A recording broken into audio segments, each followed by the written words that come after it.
அனைவருக்கும் வணக்கம். எல்லோருக்குமே பணம் அப்படின்னா ரொம்ப ரொம்ப பிடித்தமான ஒரு விஷயம். அது மட்டும் இல்லாமல் அந்த பணத்தை நல்ல வழியில் வரணும். அந்த நல்ல வழியில் செலவு பண்ணுறதுங்கிறது இன்னமும் எல்லாத்துக்கும் ரொம்ப பிடிச்சமான ஒரு விஷயம். அப்படிப்பட்ட அந்த பணத்தை சேமிக்கிறத பற்றியும் எப்படி சிக்கனமாக இருக்கிறத பற்றியும் நான் நிறைய வீடியோஸ் போட்டிருக்கேன்.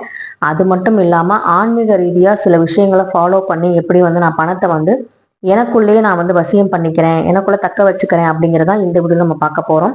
அதுக்கு மெயினாக பார்த்தீங்கன்னா 2 விஷயங்கள் நான் ஃபாலோ பண்ணுறேன். செல்வம் எனக்கு இருக்கிற செல்வமே போதுமானது, அதுவே எனக்கு திருப்தியாக இருக்குது. ஆனால் அது எனக்கு குறையாமல் இப்போ இருக்கிற நிலமையில ஒரு சீராகவே என்னை வச்சுக்கிட்டாலே போதும். ரொம்ப பெருசாக ஆடம்பரம் இதெல்லாம் நமக்கு தேவையில்லை. ரொம்ப எளிமையாக பார்த்தீங்கன்னா இருந்தாலும் நிம்மதியாக சந்தோஷமாக இருக்கணும். இந்த செல்வ செழிப்பு கடன் வாங்காம ஒரு நிம்மதியான வாழ்க்கையை நம்ம இருக்கணும் அப்படிங்கிறதான் பார்த்தீங்கன்னா இந்த பூஜையை நான் தொடர்ந்து செஞ்சுக்கிட்டு இருக்கேன். இன்னும் எனக்கு செல்வத்தை கொடுன்னு நான் இந்த பூஜையை நான் பண்றதை நான் நிப்பாட்டிட்டேன். இந்த செல்வத்தை தக்க வைக்கிறதுக்காக எனக்கு இந்த செல்வத்தை நீ கொடுக்கணும், இன்னும் நல்லபடியா வச்சிருக்கணும், இந்த செல்வம் என்கிட்ட இருக்கணும் எப்பவுமே. அது மட்டும் இல்லாம நிம்மதி சந்தோஷம் தான் ஒரு முக்கியமான செல்வமே. அந்த செல்வம் இருந்தாலே நமக்கு எல்லா செல்வங்களும் சேர்ந்து வரும். ஸோ லக்ஷ்மி எந்த வீட்டில் இருக்காங்களோ அந்த வீட்டில் இது எல்லாமே இருக்கும். ஸோ அப்படிப்பட்ட 2 பூஜைகளை பற்றி நான் சொல்ல போகிறேன். ஸோ வீடியோவை ஸ்கிப் பண்ணாமல் பாருங்கள். நம்ம சேனலை சப்ஸ்கிரைப் பண்ணாமல் இருக்கிறவங்க சப்ஸ்கிரைப் பண்ணிட்டு பாருங்கள். இப்போ நான் வியாழக்கிழமை சாயங்காலம் இந்த வீடியோ நான் எடுத்தது. நேற்று ஈவினிங் பார்த்தீங்கன்னா 5:30 மணிக்கு விளக்கேற்றி நான் லக்ஷ்மி குபேர பூஜை ரொம்ப எளிமையாக பண்ணேன். ஃபர்ஸ்ட் விநாயகரை அவங்களுக்கு துதி சொல்லிட்டு வணங்கிட்டு குலதெய்வ தீபத்தை ஏற்றி குலதெய்வத்தையும் பார்த்தீங்கன்னா அவங்க பேரை சொல்லி நான் நல்லபடியாக வணங்கிட்டேன். அதுக்கப்புறம் மகாலட்சுமி தாயாருக்கு நன்றி சொல்லிட்டு அப்புறமா என்னுடைய சில்லறை அர்ச்சனை நான் செய்ய ஆரம்பிச்சேன். இந்த லக்ஷ்மி குபேர பூஜை வருஷா வருஷம் தீபாவளிக்கு நான் கட்டாயமா செய்வேன். அதே மாதிரி நம்ம அமாவாசை பௌர்ணமி இதெல்லாம் செய்யலாம்னு சொல்லுவாங்க. தீபாவளிக்கு அமாவாசையில வரும் அன்னைக்கு செய்வோம். இல்லை அப்படின்னா நீங்க 9 வாரம் இல்லை 11 வாரம் அந்த மாதிரி கூட நீங்க ஒரு பர்டிகுலர் வேண்டுதல் வச்சுக்கிட்டு நீங்க பௌர்ணமியில மாசம் மாசம் வர பௌர்ணமியில கூட செய்யலாம். இந்த ஆன்மீக மாதம் கார்த்திகை மாதமான இந்த மாதத்துல நீங்க கார்த்திகை தீபத்தன்னைக்கு கூட இந்த பூஜையை செய்யறது ரொம்ப ரொம்ப விசேஷமானது. ஸோ இந்த லக்ஷ்மி குபேர பூஜை பார்த்தீங்கன்னா நான் 51 காயின் வச்சு இல்லை நம்ம 108 காயின் கூட வச்சுக்கலாம். அதை வச்சு நம்ம பார்த்தீங்கன்னா சில்லறைகளால் ஓம் லக்ஷ்மி குபேராய நமக அப்படிங்கிற மந்திரத்தை மட்டும் சொல்லி நான் வழிபாடு செஞ்சு நேற்று நெய்வேத்தியமாக ஆப்பிள் வச்சுருந்தேன். அதுக்கு தூப தீப ஆராதனை எல்லாம் காமிச்சு நல்லபடியாக லக்ஷ்மி குபேர பூஜை நேற்று சாயங்காலம் பண்ணியிருந்தேன். வெளியில் பார்த்தீங்கன்னா 2 நிலைவாசல் 2 பக்கட்டும் தீபம் ஏற்றுவோம் எப்போவுமே. ஆனால் வியாழக்கிழமை நம்ம லக்ஷ்மி குபேர பூஜை பண்ணும்போது நம்ம செல்வங்களுக்கு அதிபதியாக காவலாக இருக்கக்கூடிய அந்த குபேரருக்கு உரிய அந்த தீபத்தை அந்த விளக்கு என்கிட்ட வாங்கி ரொம்ப நாள் ஆச்சு. அந்த விளக்குல தான் நான் ஏற்றிருக்கேன். புதுசாலாம் இதுக்காக வாங்கலை. அந்த விளக்கை நிலைவாசல்ல நம்ம ஏற்றிட்டு அதுக்கப்புறமா உள்ள தீபம்லாம் ஏற்றிட்டு இந்த மாதிரி விநாயகர் துதி மகாலட்சுமி துதி சொல்லிட்டு அதுக்கப்புறமா குலதெய்வத்தை நல்லபடியாக நினச்சிக்கிட்டு இந்த சில்லறை அர்ச்சனையை செஞ்சேன். ஏன்னா வியாழக்கிழமை சாயங்காலமாக தான் குபேரர் பூமியை பார்க்க வருவாரு. அப்ப நம்ம இந்த சில்லறை சவுண்டுங்கிறது அவருக்கு ரொம்ப ரொம்ப பிடித்தமான ஒரு சவுண்டு. இது கேட்கிற இடத்துல அவர் வருவாரு அப்படிங்கிறது ஐதீகம். இது பாத்தீங்கன்னா முதல் பூஜை லக்ஷ்மி குபேர பூஜை. நான் ரொம்ப எளிமையா சொல்றேன். இதுல கலசம் வச்சும் நிறைய பேர் பண்ணுவாங்க. ஸோ அந்த மாதிரிலாம் நான் பண்ணது கிடையாது. அதே மாதிரி குபேர எண்கள் அந்த குபேர மந்திர தகடு இது மாதிரி விஷயங்கள்லாம் இருந்துச்சுன்னா கூட அதையும் நீங்க வச்சு பண்ணலாம். செல்வத்தை கட்டி காக்கக்கூடிய குபேரருடைய அவருக்குரிய நேரமான வியாழக்கிழமை 4:30 மணிலேருந்து ஸ்டார்ட் பண்ணி ஒரு 6:30 மணிக்குள்ள இந்த பூஜையை நம்ம பண்ணலாம்.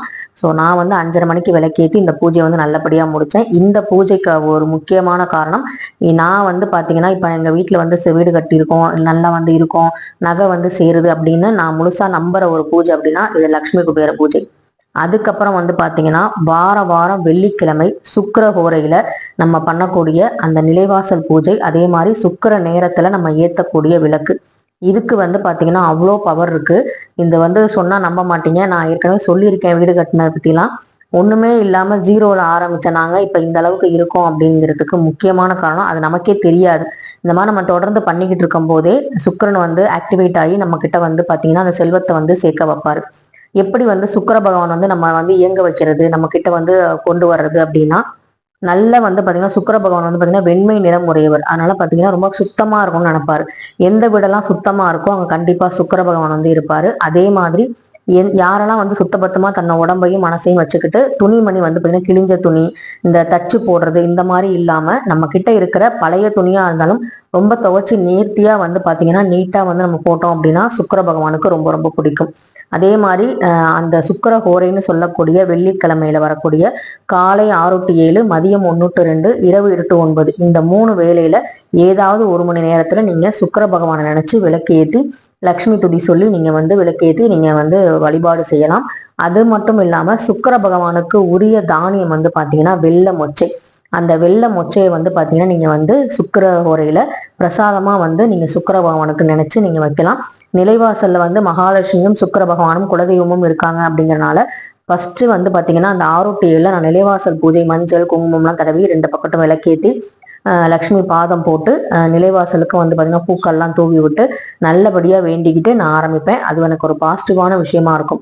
வெளியில வந்து வந்ததுக்கு அப்புறம் உள்ள வந்து குலதெய்வ விளக்கு வந்து ஏற்றுவேன். எந்த ஒரு நம்ம வேண்டுதல் வைக்கிறோம், எந்த ஒரு பிரார்த்தனை செய்கிறோம், எந்த ஒரு பூஜை செஞ்சாலும் குலதெய்வ வழிபாடுங்கிறது ரொம்ப ரொம்ப முக்கியமான ஒரு வழிபாடு. அதுக்கப்புறம் வெள்ளி விளக்கு இருந்துச்சுன்னா கண்டிப்பா அந்த வெள்ளி விளக்க சுக்கிர ஹோரையில நீங்க வந்து ஏத்துங்க. ஏன்னா வெள்ளிங்கிறது சுக்கிரனுக்கு உரியது. நம்ம தங்கம் வந்து வாங்க போறதுக்கு முன்னாடி 1 கிராமாவது வெள்ளி முதல்ல வாங்கிட்டு அதுக்கப்புறம் தங்கம் வாங்க சொல்லுவாங்க. ஏன்னா தங்கம்ங்கிறது மகாலட்சுமி தான், இல்லைன்னு சொல்ல. ஆனா வெள்ளிங்கிறது சுக்கிரன். சுக்கிரன் வந்து நல்லா ஆக்டிவேட் ஆகி நம்ம கூட வந்து இருக்கும்போது மகாலட்சுமி தாயாரும் நம்ம கூடவே இருப்பாங்க அப்படிங்கிறதா வந்து பாத்தீங்கன்னா ஐதீகம். அதனாலதான் பிரம்ம முகூர்த்த பூஜை எந்த அளவுக்கு நம்ம வந்து பெருசா பேசுறோமோ அதே மாதிரி சுக்கிர ஹோரையும் வந்து பாத்தீங்கன்னா ரொம்ப ரொம்ப ஒரு பெரிய விஷயம்.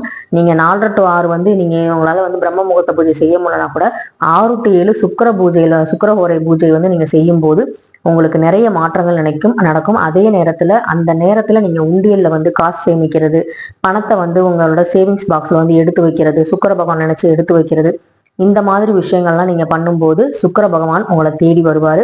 சுக்கிர பகவான் எங்கெல்லாம் இருக்காரோ அங்கெல்லாம் வந்து மகாலட்சுமி தாயார் வந்து இருப்பாங்க. சுக்கிர பகவான் வந்து நம்மளை பாப்பாரு, இவங்க சுத்தமா தான் இருக்காங்க, இவங்க வீடு நல்லா இருக்கு, சாம்பிராணி போடுறாங்க, விளக்கு ஏத்துறாங்க. ஏன்னா விளக்கு எரியும் வீடு வந்து வீணா போகாதுன்னு சொல்லுவாங்க இல்லையா. அதனால விளக்கு எறிகிற வீட்டுல கண்டிப்பா மகாலட்சுமி வருவாங்க. இதெல்லாம் வந்து பார்த்துட்டு போறது நம்மளுடைய சுக்கிரனோட வேலை. அவங்க தானா இங்க வரும்போதே தெரிஞ்சு போயிடும் மகாலட்சுமிக்கு சுக்கிரனே இங்க இருக்காரு அப்படின்னா இது நல்லா தான் இருக்கும் இந்த வீடு அப்படின்னு சொல்லிட்டு மகாலட்சுமி நம்ம கிட்ட வந்து ஓடோடி வருவாங்க. ஸோ இந்த பூஜையும் செய்யறனாலதான் எனக்கு வந்து பாத்தீங்கன்னா பணம் அதிகமா கொட்டுதுன்னு நான் சொல்ல மாட்டேன். பணம் வந்து கூரையை பிச்சுக்கிட்டு கொட்டும், 1 வாரத்துல உங்களுக்கு 1 லட்சம் கிடைக்கும் அப்படிலாம் நான் சொல்ல மாட்டேன். நீங்க சம்பாதிக்கிற பணம் வந்து சுப செலவுகளா ஆகும், விரைய செலவு ஆகாம அந்த பணத்தை சேமிக்கிறதுக்கான வழி வந்து உங்களுக்கு தொடர்ந்து வந்துகிட்டே இருக்கும். எப்படி சிக்கனமா இருக்கலாம், எப்படி மிச்சம் பிடிக்கலாம், எப்படி வந்து சேர்த்து வைக்கலாம், எதுல வந்து இன்வெஸ்ட்மெண்ட் பண்ணலாம், அடுத்து நம்ம என்ன வாங்கலாம், நம்ம வீட்டுக்கு ஒரு பொருள் வாங்கணும், நல்ல பொருளா வாங்கணும், தங்கம் வாங்கணும், வெள்ளி வாங்கணும், இந்த மாதிரி பாசிட்டிவான விஷயங்கள் உங்க மனசுல வந்து தோணும். அதுதான் வந்து நிதர்சனமான நிரந்தரமான செல்வமா நமக்கு இருக்கும். நம்ம வந்து இந்த நம்பரை எழுதுங்க, ஒரே வாரத்துல வந்துடும், இந்த நம்பரை பாருங்க ஒரே நாள்ல நடந்துரும் அப்படின்லாம் நமக்கு வந்து எந்த மேஜிக்கும் நடக்காது. நம்ம உழைக்கணும். அந்த உழைப்பை வந்து நல்லபடியா கொண்டு போறதுக்கு இந்த மாதிரி பூஜைகள் வந்து நமக்கு ஒரு காரணமா இருக்கும். நம்மள அந்த வழியில வந்து கூட்டிட்டு போவாங்க, இந்த மாதிரி போங்க, கரெக்டான பாதையில நம்மளை கையை பிடிச்சி கூட்டிட்டு போறது நம்மளே வந்து உணர முடியும். ஸோ அதுதான் வந்து பார்த்தீங்கன்னா இந்த லக்ஷ்மி குபேர பூஜையும் இந்த சுக்கிரஹோரை பூஜையும் நான் வந்து தொடர்ந்து வந்து செஞ்சுக்கிட்டு இருக்கேன். நீங்களும் வந்து இது வரைக்கும் செய்யலை அப்படின்னா கண்டிப்பாக செய்யுங்க. வரல கார்த்திகை தீபத்தன்னைக்கு பௌர்ணமி அன்னைக்கு லக்ஷ்மி குபேர பூஜையை நீங்கள் ஸ்டார்ட் பண்ணுறதுன்னா ரொம்பவே நல்லது தான். அன்னைக்கு கூட நீங்கள் ஸ்டார்ட் பண்ணிட்டு 9 வாரம் 11 வாரம் இல்லை ஒவ்வொரு மாத பௌர்ணமி அந்த சமயத்தில் நமக்கு மாதவிடை வந்துச்சுன்னா பரவாயில்ல, அடுத்த தடவை வர வெள்ளிக்கிழமையில நீங்கள் செஞ்சிடலாம். அதுக்கப்புறம் அடுத்த பௌர்ணமி நீங்கள் கண்டினியூ பண்ணுங்க. ஸோ இந்த மாதிரி நீங்கள் வந்து பண்ணிட்டு வரும்போது உங்களுக்கு வந்து அந்த நல்ல நல்ல விஷயங்கள் உங்கள் வீட்டில் நடக்கும். நீங்கள் நினைச்ச விஷயங்கள்லாம் நடக்கும். வீடு வாங்குறது, நகை வாங்குறது, பிள்ளைங்க படிப்பு, இது எல்லாமே வந்து பார்த்தீங்கன்னா அதுக்கான பண வரவு வர்றதுக்கான வழியை வந்து நமக்கு அந்த மகாலட்சுமி தாயாரும் சுக்கிர பகவானும் காட்டுவாங்க. எனக்கு வந்து பாத்தீங்கன்னா இப்ப நேத்து குபேர எண்ணுடைய 500 ரூபாய் நோட்டு வந்து கிடைச்சது. நான் ரொம்ப லக்கி நம்பரை நினைப்பேன். இது மாதிரி நிறைய நோட்டு சேர்த்து வச்சிருக்கேன். ஆனா என்ன குபேரன்ட்ட வேணும்னா ஒரு 10 ரூபாய் 20 நோட்ல வந்தா கூட நம்ம எடுத்து வைக்கலாம். வர்றது எல்லாமே வந்து பாத்தீங்கன்னா 500 நோட்டா வரனால கொஞ்சம் வந்து எடுத்து வைக்கவும் யோசனையா இருக்கும். ஆனாலும் நான் வந்து அதை வந்து நம்பரை விடமாட்டேன், எடுத்து பத்திரமா வச்சுக்குவேன். எப்படியா இருந்தாலும் அந்த நம்பரை பாதுகாப்பேன். ஸோ குபேர ஆசையோட நேற்று அந்த நம்பரும் வந்து கிடைச்சது.